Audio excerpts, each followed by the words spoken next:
How close did the nation come to disaster?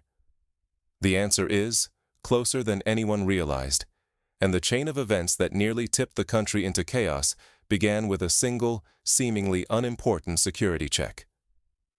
This was not the sort of dramatic, cinematic moment that fills headlines or inspires movies.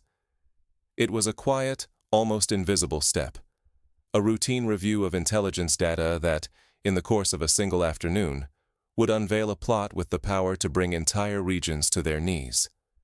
The lesson is as chilling as it is humbling. Sometimes the fate of millions turns on overlooked details and the vigilance of a handful of dedicated professionals. Picture a nondescript office filled with the soft hum of computers and the rustle of paper. For years, intelligence analysts have combed through intercepted messages, searching for patterns in the endless stream of data. Most days, the work is repetitive, exhausting, even boring. But on this day, a new fragment of information appeared. Something odd, just barely out of place. It was this anomaly, buried in a mountain of routine data, that set off the alarm. Historically, some of the greatest threats have been discovered not through dramatic confrontations, but through the painstaking work of analysts. The infamous Cambridge 5 spy ring in Britain during the Second World War, for example, was uncovered only after small inconsistencies in travel records and intercepted communications were pieced together over many months. In our story, the breakthrough was similarly subtle. A handful of cryptic radio signals, intercepted only because a junior analyst happened to flag them for further review. As the investigation gained momentum, it quickly grew apparent that the threat was unlike anything the country had faced in decades. The intercepted messages were not random chatter. They were coordinated, encrypted, and carefully disguised. Even seasoned intelligence professionals, veterans of countless operations, felt a growing sense of unease as they unraveled the contents. These were not isolated actors. The clues pointed to a sophisticated enemy network, with tentacles stretching into the most vital arteries of the nation. As the days unfolded, the team realized that the enemy's reach was far more extensive than anyone had predicted. The plot connected agents and assets across 8 entire regions that included critical infrastructure, major population centers, and strategic supply lines. Every hour brought new revelations, coordinated plans, hidden caches, and evidence of deep infiltration. The gravity of the situation cannot be overstated. Imagine what could have happened if the plot had gone undetected. The consequences would have dwarfed even the most severe national emergencies in living memory. Power grids powering hospitals and emergency services could have been destroyed, plunging entire cities into darkness. Transit lines connecting major economic hubs would have ground to a halt, stranding millions and choking the flow of goods. Communications networks, the very lifelines of government and commerce, could have collapsed, leaving both leaders and citizens isolated in a time of crisis. To understand the magnitude of the threat, consider the blackout of the northeastern United States and parts of Canada in August of 2003. That single event, triggered by a software bug and a series of cascading power failures, left more than 50 million people without electricity for days. Now imagine if such a disaster had been intentional, coordinated, and accompanied by attacks on other critical systems. The result would have been chaos on a scale that is difficult to comprehend. With the stakes so high, the leadership faced a critical decision. The conventional approach would have been to quietly strengthen security, evacuate key sites, and hope to catch the saboteurs in the act. But true leadership means thinking several moves ahead. Inspired by historical precedents, such as the British double-cross system during the Second World War, which turned enemy agents into unwitting assets, the security forces chose a bolder path. They would not merely defend against the plot, they would use it as bait, hoping to draw out not just the frontline saboteurs, but the entire shadowy network behind them. This was a gamble of the highest order. Success would mean exposing a vast conspiracy. Failure could mean triggering the very disaster they hoped to avert. Every aspect of the plan had to be executed with precision. No detail could be overlooked, no assumption left unchallenged. The first step was to trace the enemy's plan to its origin. 3 days before the crisis peaked, specialists in radio-electronic intelligence intercepted a series of encrypted satellite transmissions. These were not ordinary messages. Each transmission was carefully coded, bouncing across multiple frequencies, and concealed beneath layers of advanced encryption protocols. To break these codes, the agency assembled a team of the nation's top cryptanalysts. These were the unsung heroes of the intelligence world, mathematicians, linguists, and computer scientists who had spent their careers defeating the world's most complex ciphers. Their work was grueling. For hours, they pored over data, testing algorithm after algorithm, searching for a pattern that would unlock the message's secrets. Finally, after a marathon session that stretched into the early hours, they achieved a breakthrough. Hidden within the code were detailed plans for a strike against a strategic ammunition depot. This was no ordinary warehouse. It contained more than 800 tons of explosives, enough firepower to sustain military operations for months, or to level entire neighborhoods if detonated all at once. The implications were staggering. The loss of these munitions would cripple the nation's ability to defend itself, paralyze supply chains to frontline units, and erode the confidence of both military personnel and the public. In the past, similar attacks have altered the course of entire wars. During the First World War, for instance, a single explosion at the Black Tom Munitions Depot in New Jersey destroyed more than 100,000 tons of ammunition and rocked New York City. The sabotage, carried out by foreign agents, had far-reaching consequences, including shifting public opinion and accelerating America's entry into the conflict. Faced with such potential devastation, the leadership considered their options. Strengthening security was necessary, but insufficient. They needed a plan that would not only neutralize the immediate threat, but also expose the enemy's broader network. Drawing inspiration from both history and modern counterintelligence doctrine, they conceived a daring operation, transformed the depot into a trap, a carefully baited snare designed to attract the saboteurs and force their controllers to reveal themselves. The operation was launched in total secrecy.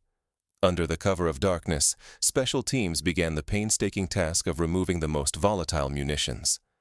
More than 200 tons of explosives were quietly spirited away to secure locations, leaving just enough behind to maintain the appearance of normal operations.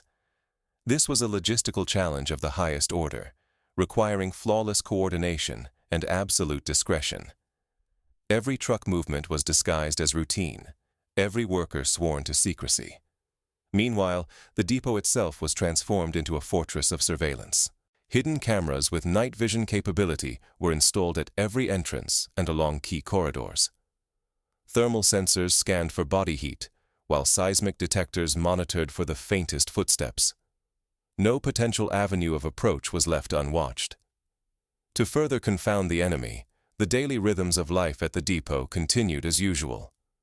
Workers loaded crates, clerks filed paperwork, and guards walked familiar patrols. But beneath this facade, elite special forces lurked in the shadows, ready to respond at a moment's notice. The psychological dimension of the operation was equally critical. Security personnel were carefully briefed to maintain their routines, even if they detected something unusual. The goal was to lull the saboteurs into a false sense of security, allowing them to proceed with their plan until the very last moment. This approach echoes the famous tactics used in Operation Fortitude during the Second World War, when Allied forces created an elaborate illusion of an impending invasion at Pas-de-Calais to distract the Germans from the real target, Normandy. In both cases, deception and patience were the keys to success. As the night of the planned attack approached, tension in the command center reached a fever pitch. Every monitor flickered with live feeds, every radio crackled with coded messages. Outside, 3 elite saboteurs crept through the darkness, moving with the precision of professionals trained in the world's most secretive schools of sabotage. Their objective was clear: infiltrate the depot, plant explosives at key nodes, and escape before anyone realized what had happened. They moved with extraordinary discipline, evading cameras, timing their advance to avoid patrols, and using tools designed to defeat electronic sensors. In their backpacks, Each carried carefully calibrated charges, rigged to trigger a devastating chain reaction. Their knowledge of the depot's layout was alarmingly precise, a clear sign that someone on the inside had provided detailed schematics. But as they reached the inner sanctum, the trap snapped shut. In less than 60 seconds, all exits were sealed by rapid response teams. The saboteurs attempted to detonate their charges remotely, only to find that the depot was blanketed with state-of-the-art electronic jamming. Their signals were blocked, their plans unraveled. In a coordinated assault, special forces swept in, subduing the attackers with seconds to spare. Had they failed, the result would have been catastrophic. The ensuing explosion would have sent shockwaves across the region, destroying vital infrastructure, killing hundreds, and leaving a scar on the national psyche that would take years to heal. The successful interception was not just a triumph of planning, but a testament to the bravery and skill of everyone involved. Yet the story does not end here. The arrest of the saboteurs was only the beginning. As investigators sifted through their belongings, they uncovered a trove of evidence that would expose a conspiracy of unprecedented scale. Among the items seized was a confession letter, written in multiple languages and hidden inside the pages of a tattered novel. The letter provided a window into the mind of the operative, an individual torn between loyalty to his handlers and doubt about the morality of his mission. Such moments of personal conflict are not unheard of in the world of espionage. During the Cold War, several high-profile defectors cited similar crises of conscience as their reason for turning against their masters. In addition to the letter, investigators found detailed hand-drawn maps marking dozens of potential targets: rail bridges, electrical substations, water treatment plants, and communications hubs. Each map was annotated with notes about vulnerabilities, guard schedules, and the best times to strike. It became clear that the attack on the ammunition depot was just one prong of a much larger campaign, a campaign designed to paralyze the country from within. The next breakthrough came during a lightning raid on an abandoned village believed to be the enemy's command center. Inside a crumbling farmhouse, agents discovered a cache of advanced radio transmitters, encrypted smartphones, and stacks of foreign currency. Ingeniously, some of the banknotes had been hollowed out to conceal micro-recorders, a throwback to classic espionage techniques used by the KGB and CIA in the 20th century, now updated with 21st century technology. Digital forensics specialists quickly got to work, extracting data from the seized devices. Their findings were nothing short of astonishing. Secret chat logs revealed direct communication with foreign handlers, while surveillance photos showed that the enemy had eyes on sensitive sites across 8 regions. Financial analysts traced the flow of cryptocurrency through a maze of shell corporations, uncovering a funding network that had been active for more than 6 months. The conspiracy was both physical and digital, a hybrid assault that combined sabotage, psychological warfare, and economic destabilization. Such hybrid attacks are not mere theory. In 2007, Estonia suffered a massive cyber assault targeting its banking and government infrastructure. The attack paralyzed the country for weeks, demonstrating how non-kinetic strikes can have real-world consequences. In our present case, the enemy planned to combine physical destruction with digital chaos, multiplying the impact many times over.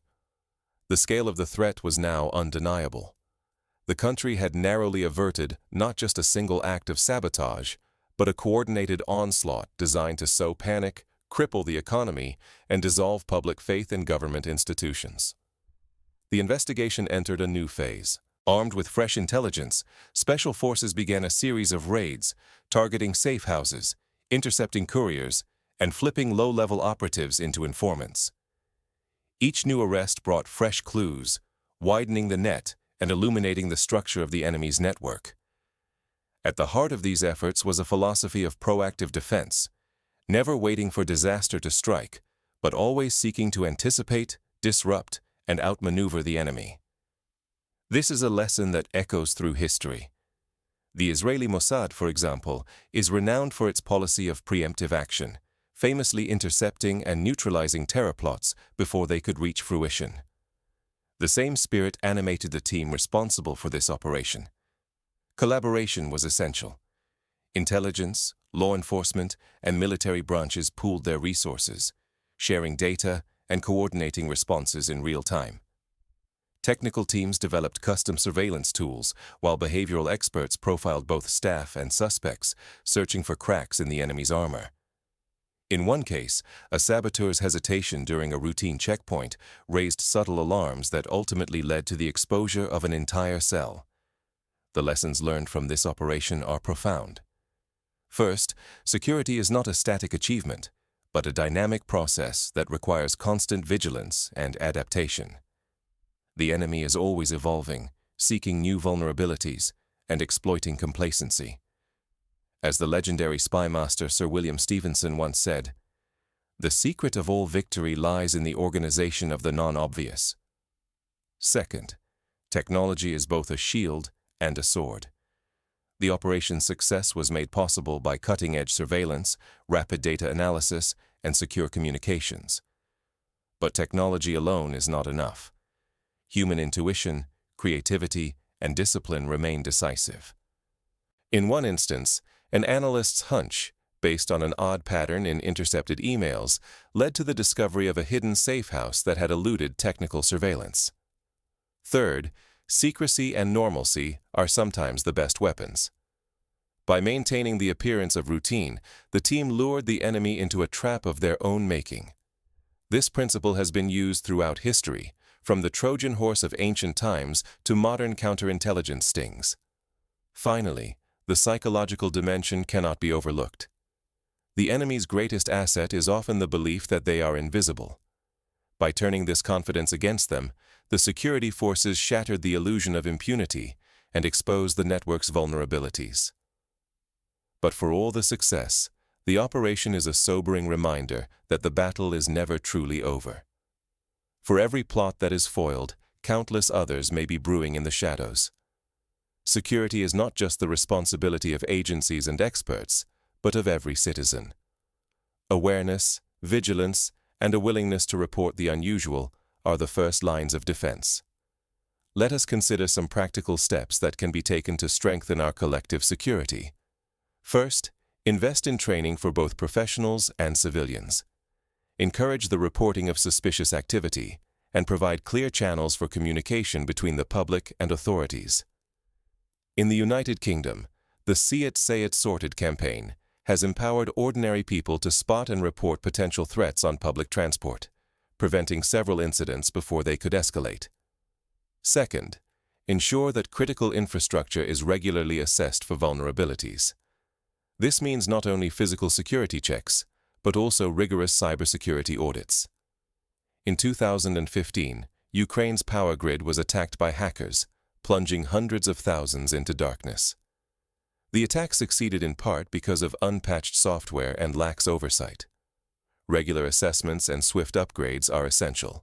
Third, build a culture of interagency cooperation. Too often, information silos prevent a timely response. Establish joint task forces, share intelligence, and run regular exercises to test readiness. After the September 11th attacks, the United States created the Department of Homeland Security specifically to foster such coordination. Fourth, support psychological resilience. The enemy often seeks not just to destroy infrastructure, but to undermine morale.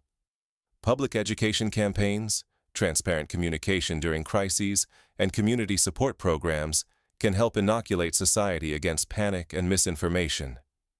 Fifth, never underestimate the value of foresight. Encourage scenario planning and red team exercises that imagine the worst and prepare for it. In Israel, the Homefront Command routinely runs large-scale drills simulating attacks on cities, ensuring that emergency services and civilians alike know exactly what to do. Returning to our story, the nation's narrow escape was not luck, but the result of relentless preparation, disciplined execution, and the courage to challenge the expected. The network uncovered was vast and disciplined, its reach extending across 8 regions and threatening the very foundations of society. Had even a single detail been missed, a camera left off, a message overlooked, a guard distracted, the consequences would have been unthinkable. But victory, though sweet, comes with a price. For every plot that is thwarted, others remain hidden, waiting for an opportunity. The shield that protects us is only as strong as our vigilance, our commitment to continuous improvement, and our willingness to learn from both success and failure. As the dust settles, a final question remains. Who crafted the blueprint that came so close to upending the nation?